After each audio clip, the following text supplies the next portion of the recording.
Sindacato del Suono. Tra qualche secondo al via la nuova puntata di Sindacato del Suono, il radio show informale condotto da Riccardo Sada in compagnia di Duncan.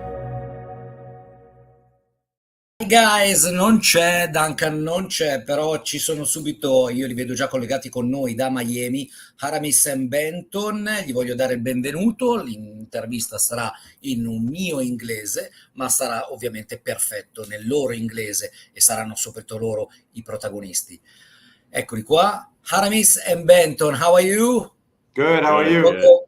Welcome in the Sindacato del Suono. I translate you the sound syndicate in English language. So we start in fast way with the first question. The first question is how did growing up in the Cuba influence your musical style and the approach to the production?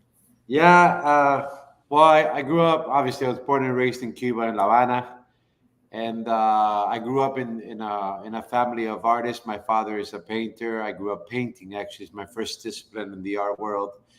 But I always dabbled in music. As a little kid, I grew up very heavily. My father was a painter, heavy, but he was a musician. He played piano. He sang at many bars in Cuba. So there was always a lot of music in our house. And I think that definitely, and there's a lot of world music, not just Cuban music. I grew up listening to a lot of Italian music, a lot of French music, on top of, the great classics in Cuba.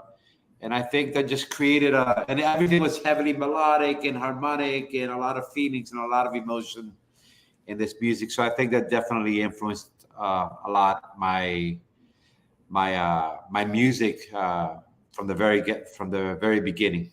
My music was always very all over the place. It wasn't one genre. It was sort of like, it could be very theatrical. It could be very formal and very classic in approach.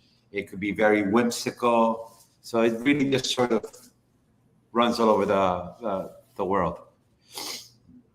Benton, and your influence and the Cuban influence for you?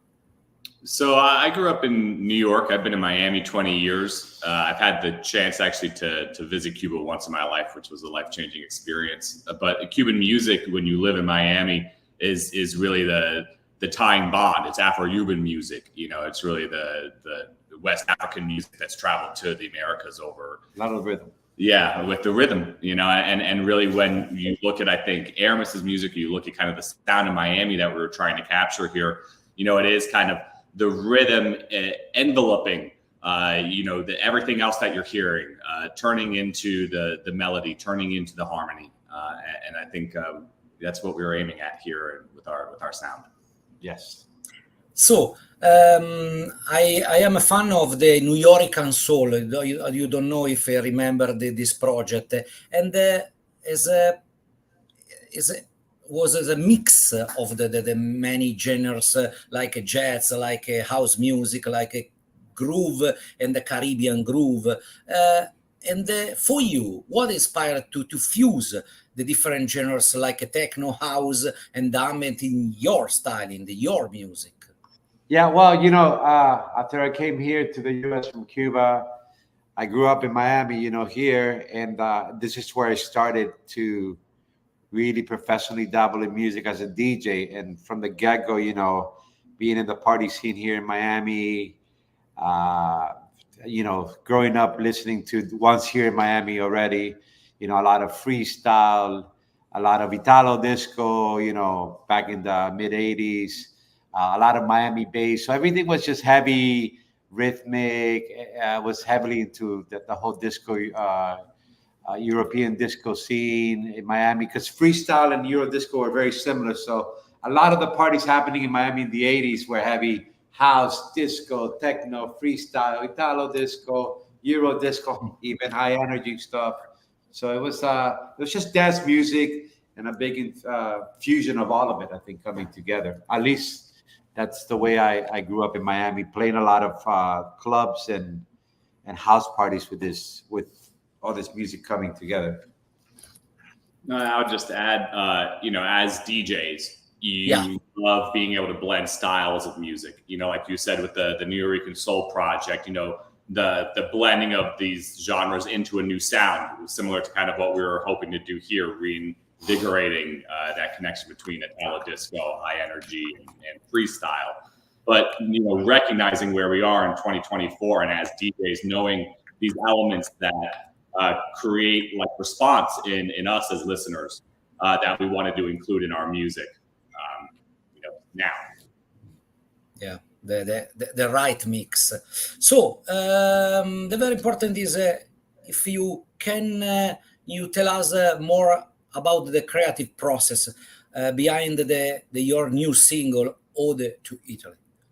Yeah, the creative process was pretty interesting in that, you know, I'm always writing music and always creating. And then Benton had this idea. Well, Benton and Laura had this idea, but Benton was the first one to approach me about it. Hey, we have this cool idea to do this sort of transatlantic collaboration between Italy and Miami. And I was like, oh, you know, I've been working on this like cool Italo disco track, very reminiscent of what I, you know, used to listen and play in the 80s. But it was just for fun. It wasn't anything, just me when I get home from work, just dabbling in music. And then I showed it to Benton. He's like, oh, that could be cool. So I started working on it. And at first it was just supposed to be straight up, just very simple dance track, no lyrics or anything. But one day I'm at home, I pick up my acoustic guitar, and then it's sort of divine inspiration, I guess. Then that turned into, and I'm like, man, I miss going to Italy. I used to go to Italy a lot. I spent a lot of time in Ortona, in the whole Pescara region, Pescara, Ortona area. And then I'm like, I miss Italy. And so I kind of, this divine inspiration came along where I wrote this song, this poem to Italy, sort of like how I miss Italy and I want to be back there and what it inspires. And so I'm like, hey, Benton, this is like turning into a song. He's like, oh, we should just go in that direction. Let's go with it. Go with the flow. And so I did. And then as part of the process, I'm like, you know what? I haven't been in a real recording studio in a while, you know, outside of my home or friends' studios. So I went to a real studio, and then Benton helped me hire local Miami musicians. So we hired like trombone, trumpets, like a brass section, a live drummer from a very famous local band in Miami too, called Psychic Mirrors. We hired guitarists. I just basically formed an ensemble of live musicians here in Miami to come and play and be part of this experience.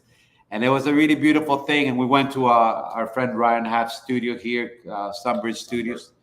And we spent a few days there. A few days, like 3 days in the recording process, 2-3 days in the mixing process. In the mixing down process. And it was, you know, we worked with big SSL boards. Like, it almost felt like I was back in the 80s, like in a real studio, you know?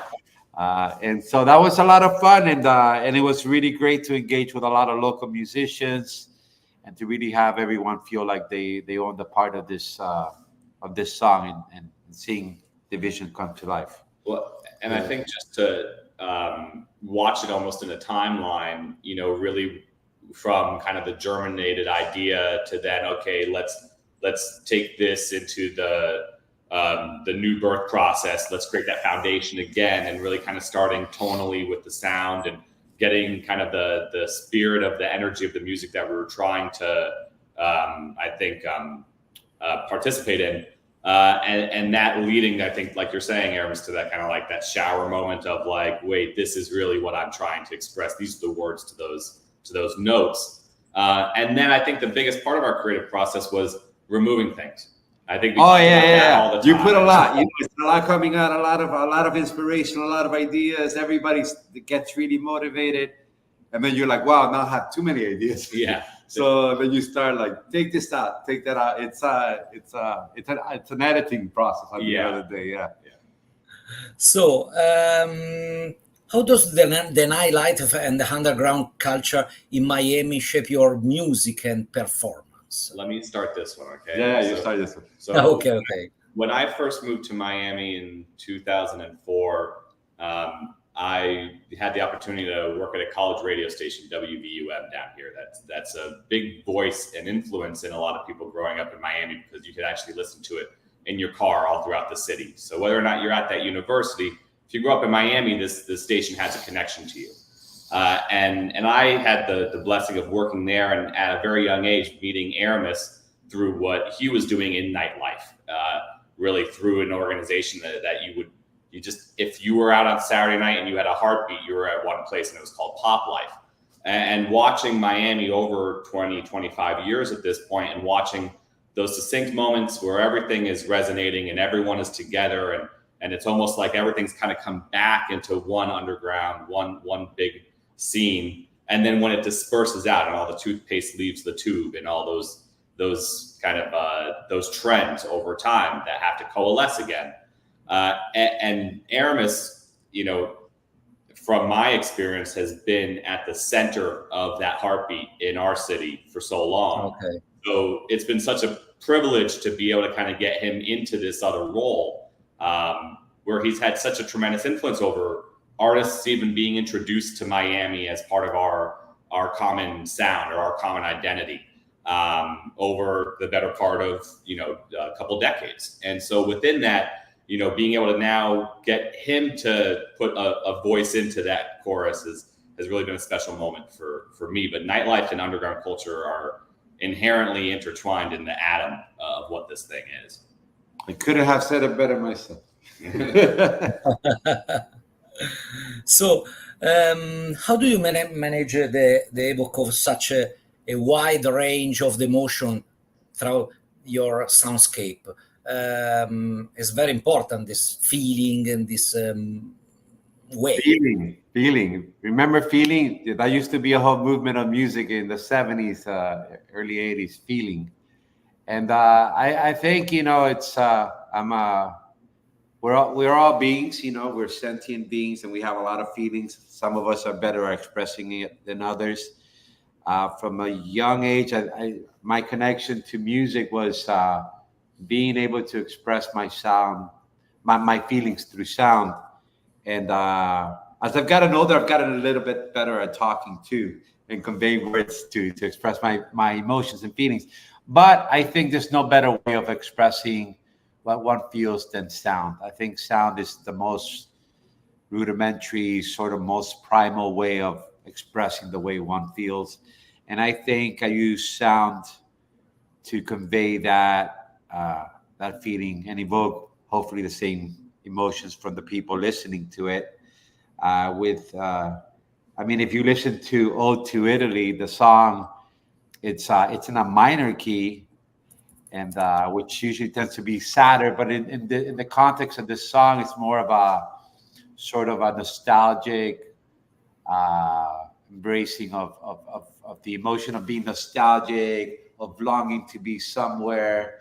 So it's not necessarily a sad thing, but more of a longing to be a hope that's alive, and that's sort of what the feelings that I use for this particular song. It's kind of the shadow of love.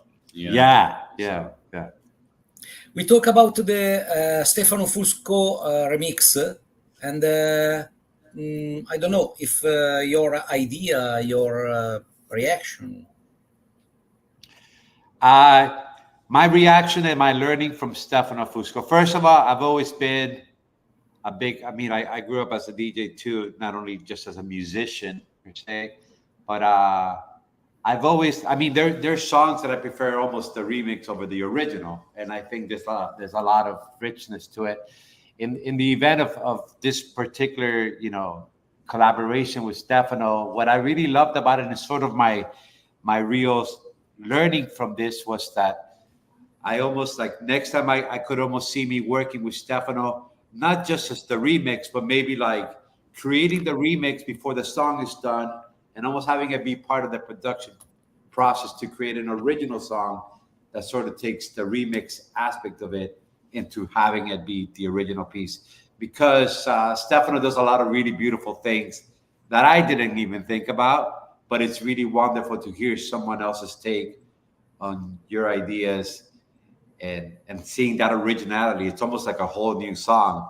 And I'm like, man, and I'm not saying it's not going to happen, but I would love to sort of revisit what would be the original song as a fusion of like what Stefano brought to life, what I was thinking at the moment, the ideas that Benton has brought to board, and kind of fusing that into almost a new original, if you will. And that might be the case. It's still a very new song, and I'm sure it'll see a lot of different rebirths. Well, I think as right now it's a piece of music, but that's what we've been able to share, what we created with them as kind of a body of music. And I think that's where this will take new life.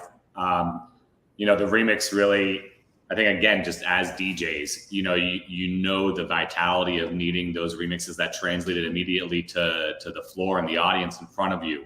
And he did such a fantastic job with that. I mean, I think we've been playing around just getting ready for some of the gigs we're doing in promotion of the release. And it's so fun to mix with that remix. It really is. Like, even in my case, I am more likely, when I DJ, I will, without a doubt, more likely play Stefano's version than my own original version. It's just, it's a very dance floor DJ. He killed it. He did a phenomenal job with it. Yeah, guys, can you close with the upcoming project, upcoming steps together or in single way? I don't know. Well, this is just sort of the beginning of something really beautiful. We've already discussed so many ideas moving forward, not only hopefully working with Stefano, but with other musicians abroad, Italy being sort of a second home for us. I think it will be the easiest sort of go-to, and I think we will be working with a lot more Italian collaborators. Francesco has been a really great ally for us over there in Italy too, us just putting us together, even with Stefano, just bringing great musicians together. So I definitely see, and we are already working on projects that will be out in the very, very near future. And I have a crazy sort of life here in Miami, but Benton is here to make sure things get done. He's for sure. And I would just say, again, like the people that really helped put this project together, whether it was Francesco Del Moro who produces a great event with an organization we worked with for many years called Italian Hit Week, and he also does a festival in Italy, Body Funk, and we would do an event prior to our Hit Week here every year where we would DJ because of our love for Italo disco. A pre-party. And so this project really has kind of been spun out of that community coming together for a few years, including someone on the record label side who has more of a metal imprint called Time to Kill with a really popular band in Italy called Pulci, who's come out with a new imprint called Time to Disco, really in the spirit of kind of what we're doing here. Again, finding those kind of global through lines. What are those nerve centers? You can kind of watch over time, and I think we're really excited to just kind of continue seeing where this goes. Yes, perfect. Aramís and Benton, thank you very much. Stay with us with the Sindacato del Suono, and thank you for all. Thank you for your time.